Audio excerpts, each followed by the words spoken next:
Good morning. Magre-review tayo ng nabili kong camera. Kukumpara natin sa SJ-Cam at saka sa OSIC.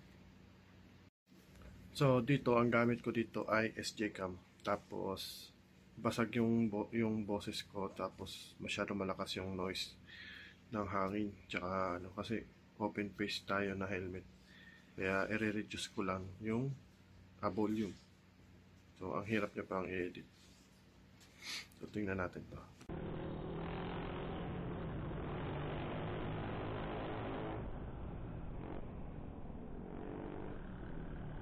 lang sana pick up ko, no?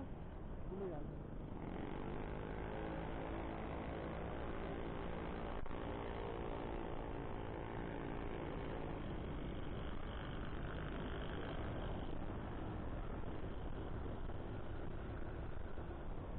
Kaya na nga, kumpara natin yung OSEC S69 ALS. So dito naman, ang gamit na natin yung OSEC. Tapos yung SJ-Cam, nakikita nyo nakalagay dun sa harap ng manibela. So maalog din yun. Tinatry ko lang din kung maganda ba siya sa STD camera. So tapos, same pa din yung helmet natin. Naka-open face helmet tayo. Pero may improvement pagdating sa boses. Panoorin natin to. Yo, yo, yo, yo! Pauwi na tayo, guys. Malapit na kasi yung SEC helmet dito sa may Dasma lang.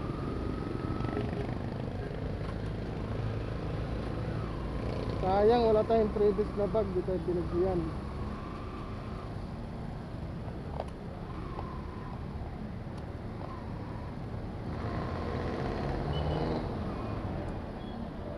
Pero okay lang, kahit di tayo bigyan.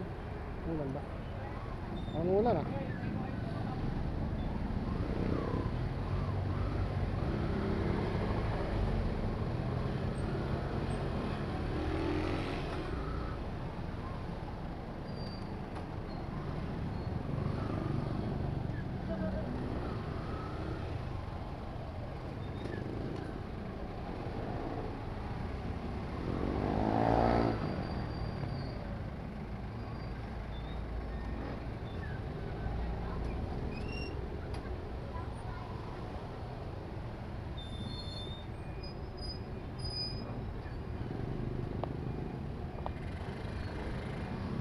So, yun na. Ito na nga yung final result. Kasi kumuha ako ng SEC helmet. Tapos, dual visor siya na modular.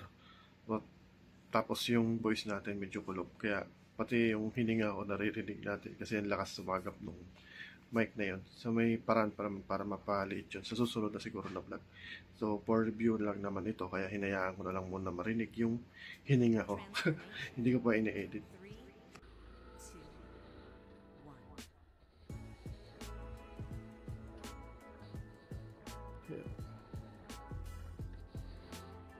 Bibigyan muna tayo ng review about dito sa ating OSEC A60 ng ALX. Kasi huwag kayong magtatangkoro. Balita ka may issue doon tangkoro. Hindi ko lang alam. Hindi ko lang sinasabi mo kayong bumili. Pero hindi talaga bumili doon kahit mura. Pagdating sa ALX kasi dumoble yung price. So ang presyo kasi doon sa tangkoro nasa 3 plus. Tapos yung sa ALX nasa 7.9. So kulang 8,000 na kasi nag-upgrade tayo ng battery. So tapos itong review na to kasama na to ng bago nating helmet na binili sa SEC. Kasi yung helmet natin maabot na ng 11 years yata kung di ako nagkakamali. Tagal na kasi noon. Dahil ng pinagdaanan ng helmet na yon. So hindi naman napapalitan ng lens. Kung napapalitan ng lens, baka tumagal pa sa akin ulit yun. Para siyang special edition ng SNJ. Yung lens niya, yung lente niya kasi may bali-balikaw yung edges. Kaya hindi pwede yung mga universal na lente.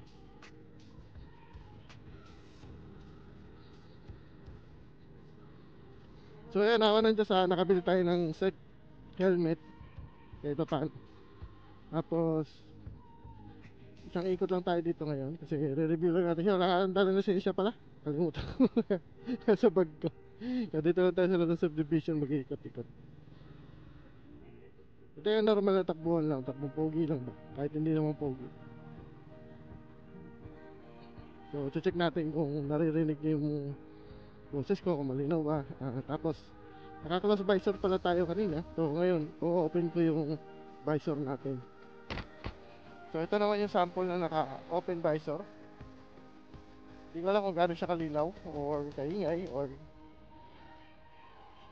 ano, basta ito yung open visor natin. So, yun. So, chichismisan natin. Susunod na siguro na mga vlog. Magchismisan tayo. Comment nyo sa akin kung may mga mali ako nasabi or i-bash nyo na lang kung gusto nyo. Basta yun, patuloy tayo magchichismisan hanggat open na yung ating camera. Talagang hinanap ko to sa buong Cavite. Yun, shoutout kay Alex. Maraming salamat. Tapos, ika-close na ulit natin yung ating visor.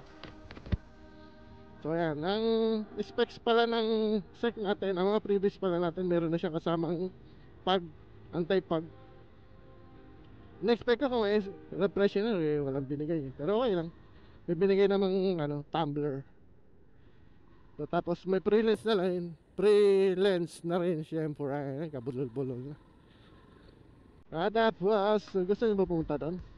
Punta tayo. Kaso, wala pala tayo lisensya. Huwag na, dito na lang tayo. Tawag doon Snake Road. Marami mga nagpa-practice dyan magmaneho.